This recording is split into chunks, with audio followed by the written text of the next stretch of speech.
ഇതുപോലൊരു കോടതി മുറിയിൽ വെച്ച് ഇതുപോലെ തന്നെ എന്നെ കുഴപ്പിച്ചതാ നീതിയുടെ കാവലാണെന്ന് പറയുന്ന വക്കീലന്മാർ. അതിന് വിലയായി എന്റെ അച്ഛന് തടവറയില് വർഷങ്ങളോളം കിടക്കേണ്ടി വന്നു. ഒടുവിൽ അദ്ദേഹത്തിന്റെ ജീവനും.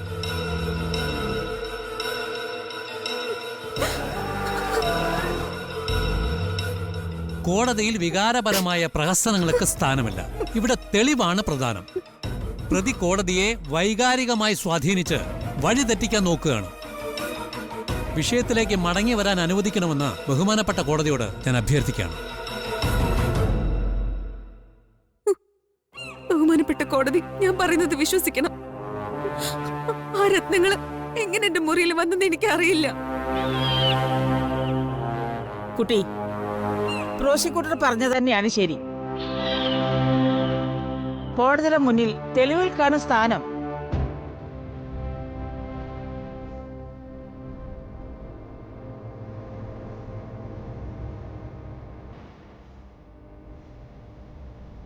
ഈ വാളുമായി ബന്ധപ്പെട്ട് നിങ്ങളുടെ വീട്ടിൽ മുമ്പും പ്രശ്നങ്ങൾ ഉണ്ടായിട്ടില്ലേ?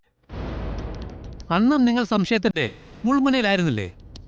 ഇല്ല, അങ്ങനെയൊന്നും സംഭവിച്ചിട്ടില്ല. ഇതാരോ മനഃപൂർവ്വം എന്നെ കൊടുക്കാൻ വേണ്ടി ചെയ്തതാ.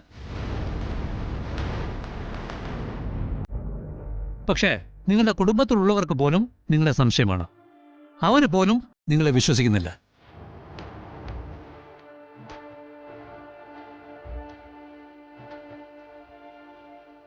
ഞാൻ എന്തിനത് ചെയ്യണം? അത് എന്റെ വീട്ടിലെ പാരമ്പര്യ സ്വത്തല്ലേ. എല്ലാവരും അറിയാതെ വിൽക്കാനോ കൈമാറ്റം ചെയ്യാനോ പറ്റില്ലെന്ന് നിങ്ങൾക്കറിയാം. അപ്പോ അതാരും കാണാതെ മോഷ്ടിച്ചെടുത്ത് നിങ്ങളത് വിൽക്കാൻ തീരുമാനിച്ചു. അതിനിടയിൽ വീട്ടിൽ വാളിനെ കുറിച്ച് ചർച്ചയായി. ആ സമയം നിങ്ങളത് ഒളിപ്പിച്ചു. അതിലെ ചില രത്നങ്ങൾ മാത്രമെടുത്ത് നിങ്ങൾ മുറിയിൽ വെച്ചു. എന്നിട്ട് സൗകര്യം വരുമ്പോൾ വിൽക്കാനായി വാള് നിങ്ങൾ എവിടെയോ മാറ്റിവെച്ചു. പറയൂ, എവിടെയാണ് നിങ്ങൾ ആ വാൾ ഒളിപ്പിച്ചു വച്ചിരിക്കുന്നത്?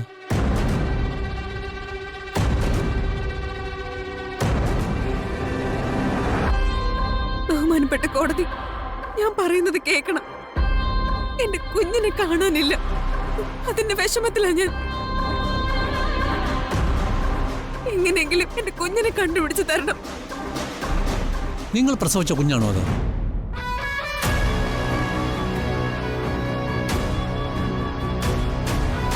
യുവർ ഓണർ, കുഞ്ഞിനെ നഷ്ടപ്പെട്ട കേസും വാള് നഷ്ടപ്പെട്ട കേസും തമ്മിൽ യാതൊരു ബന്ധവുമില്ല. ഇവരുടെ കയ്യിൽ വാൾ ഉണ്ടായിരുന്നു എന്നതിന് തെളിവാണ് ആ രത്നങ്ങൾ ഇവരുടെ മുറിയിൽ നിന്ന് കിട്ടിയത്. ഇവരാണ് യഥാർത്ഥ കുറ്റവാളി. Objection your honour. Objection sustained.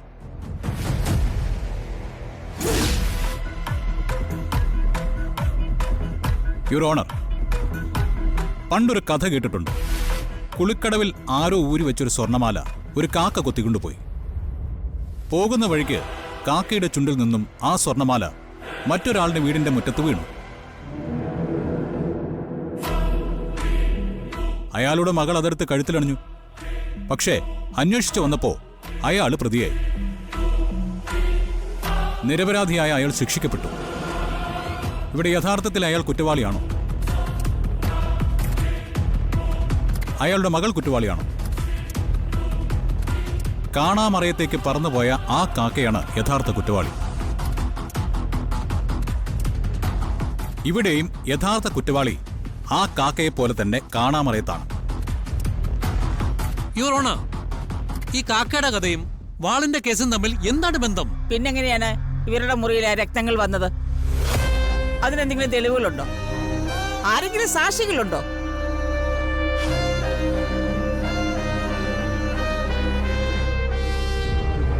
Your honour, മാഡത്തിന്റെ വീട്ടിൽ ഇന്നലെ രാത്രി ഒരു മോഷണം നടന്നില്ലേ?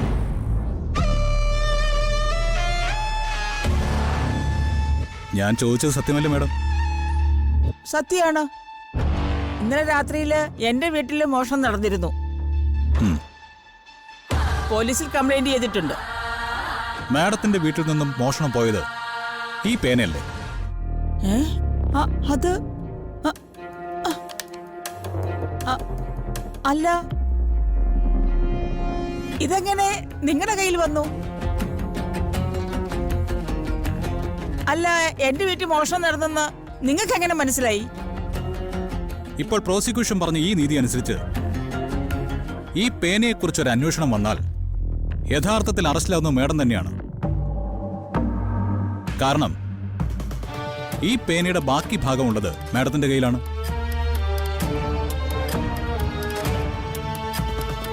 എന്റെ വീട്ടിൽ നിന്ന് പേന മോഷിച്ച കള്ളൻ അതിന്റെ ക്യാപ്പ് എന്റെ ബാഗിലിട്ടു. അതിന് ഞാൻ കുറ്റവാളിയാണോ? അല്ലെങ്കിൽ തന്നെ എന്റെ പേന ഞാൻ എന്തിനാ മോഷ്ടിക്കുന്നേ? അതുപോലെ തന്നെയല്ലേ എന്റെ കക്ഷിയും.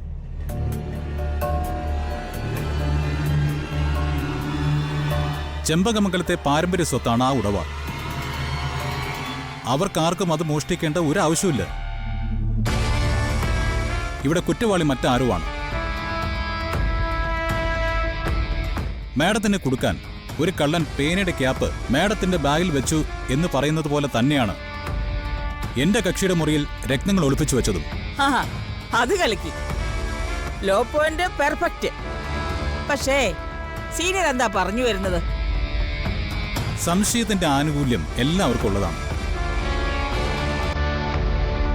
എന്റെ കക്ഷിക്കും അത് കിട്ടാനുള്ള അവകാശമുണ്ട് എന്ന് മാത്രമേ ഞാൻ ഉദ്ദേശിച്ചുള്ളൂ.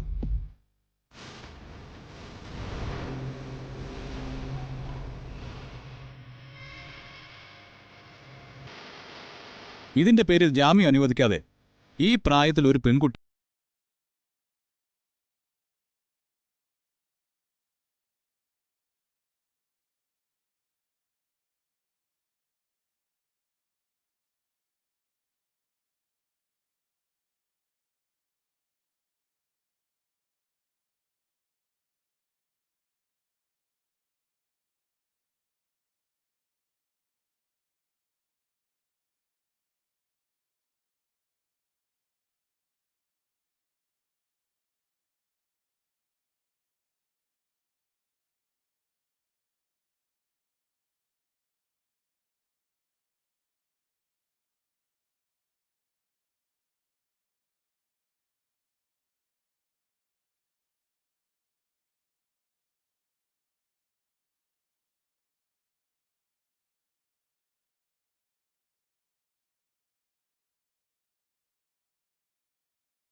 തൽക്കാലം ജാമ്യം തരുന്നു. പക്ഷേ ഈ കോടതി ഞാനും ഇവിടെ തന്നെ ഉണ്ടാകും.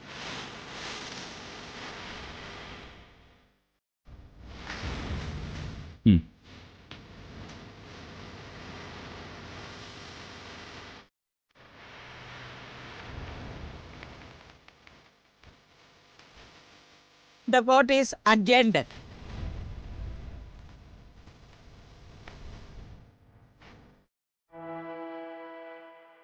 ഭഗവാനെ,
ആ നമസ്കാരം. നമസ്കാരം. എന്താ രാജലക്ഷ്മി അമ്മേ, സുഖമല്ലേ? സുഖമാണ് സാറേ. എന്നാലും എനിക്കൊരാവശ്യം വന്നപ്പോ സാറ് വന്നല്ലോ, അത് മതി. എത്ര നന്ദി പറഞ്ഞാലും തീരില്ല. രാജലക്ഷ്മി അമ്മ ഒരാവശ്യം പറയുമ്പോൾ എനിക്ക് വരാതിരിക്കാൻ പറ്റുമോ? എവിടെ നമ്മുടെ പ്രതികൾ?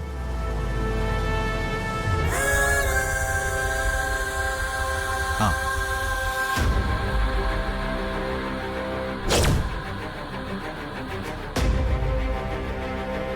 ഒന്നും പേടിക്കണ്ട, എന്തു വന്നാലും ഞാനില്ലേ.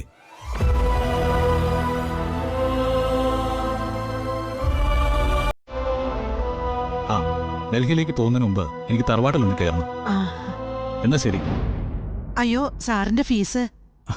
ഫീസൊക്കെ ഞാൻ പിന്നെ വാങ്ങിച്ചോളാം. അല്ലെങ്കിൽ ഒരു കാര്യം ചെയ്യേ, എൻ്റെ വൈഫിൻ്റെ അടുത്ത ബർത്ത്ഡേക്ക് രാജലക്ഷ്മി അമ്മ തന്നെ ഡിസൈൻ ചെയ്ത ഒരു സാരി ഇവിടുന്ന് അങ്ങോട്ട് പാഴ്സൽ ചെയ്താൽ മതി. അവൾക്കത് സന്തോഷമായിക്കോളും.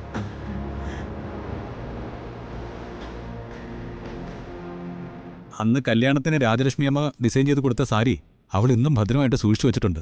തീർച്ചയായിട്ടും അടുത്ത ബർത്ത്ഡേക്ക് എന്റെ വക ഒരു ഗിഫ്റ്റ് അങ്ങെത്തും. അത് ഞാൻ തന്നെ കൊണ്ടുവന്ന് തരും. എന്നാൽ അത് അവൾക്ക് കൂടുതൽ സന്തോഷമാവും. ആ, അപ്പൊ ശരി, കാണാം. ശരി. ശരി, ഓക്കെ. ആ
അവൻ ആര്?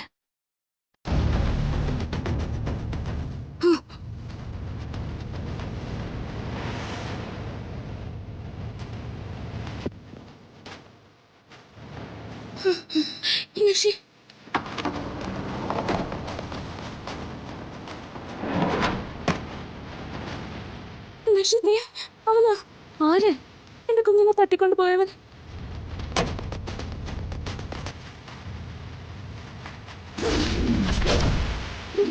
അയ്യോ, അയാള് എന്റെ കുഞ്ഞു അവരുടെ കയ്യില.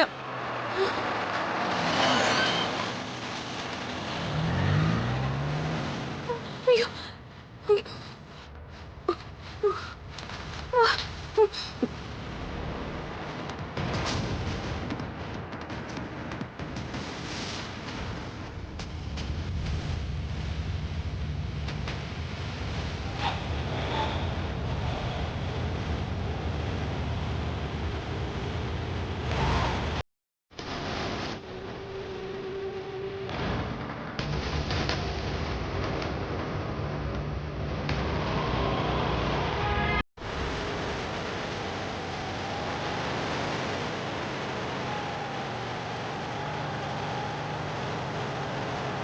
വാ.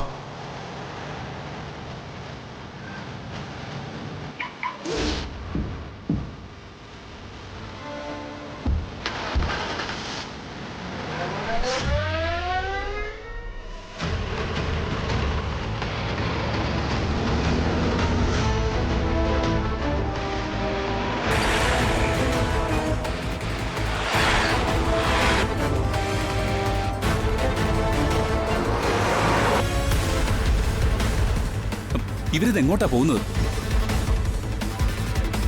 എന്തായാലും നമുക്ക് പോയി നോക്കാം.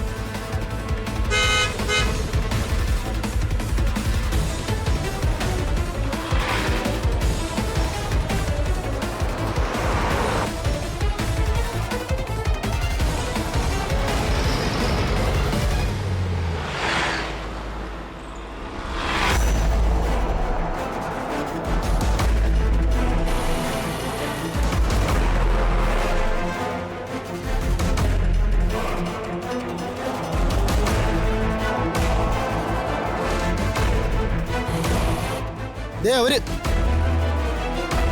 ആര്? ആ അർച്ചന. അവള് മാത്രമല്ലല്ലോ, മീനാക്ഷിയുണ്ട്. നടേശ, പറപ്പിക്കടാ.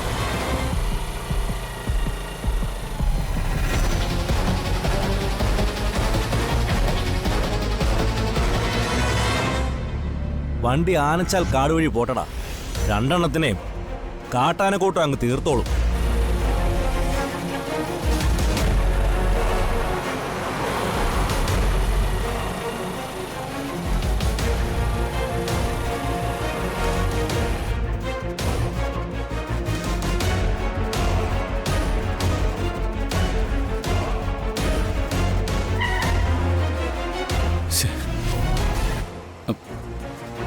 അവരെങ്ങോട്ടാ പോയത് കാർത്തിക്? എങ്ങോട്ട് പോയെന്ന് അറിയില്ലല്ലോ. ഒരു കാര്യം ചെയ്യേ, റൈറ്റ് എടുക്കാം, നമുക്ക് നോക്കാം.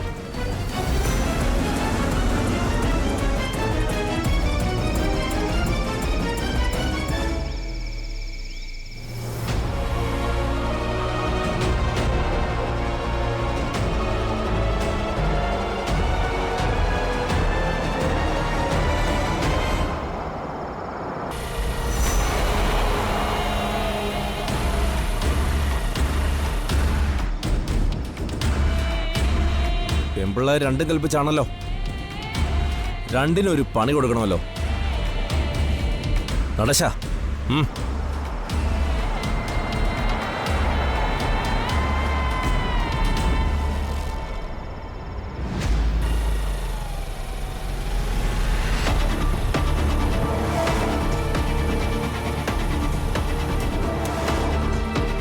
അവന്മാര് അങ്ങോട്ടാ പോയതെന്ന് തോന്നുന്നു. എന്ന് വണ്ടി എടുക്ക.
അങ്ങോട്ടൊരു കാട്ടുവഴി കാണുന്നുണ്ട്. നമുക്ക് അവിടെ പോയി നോക്കാം. വാ.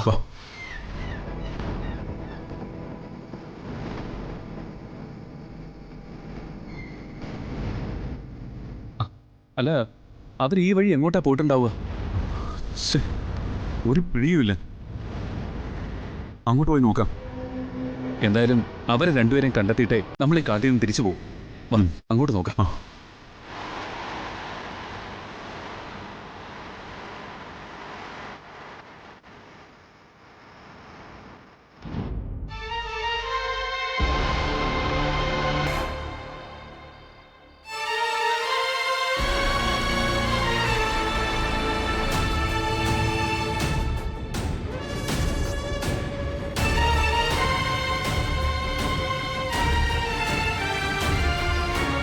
മോളെ നന്ദിനി, മോളെ എത്ര നേരമായി നീ ഇങ്ങനെ അവിടെ നിൽക്കുന്നേ? അമ്മേ, എന്റെ മോള്, ഈ ഇരുട്ടത്ത് എന്റെ മോൾ ഒറ്റയ്ക്ക്.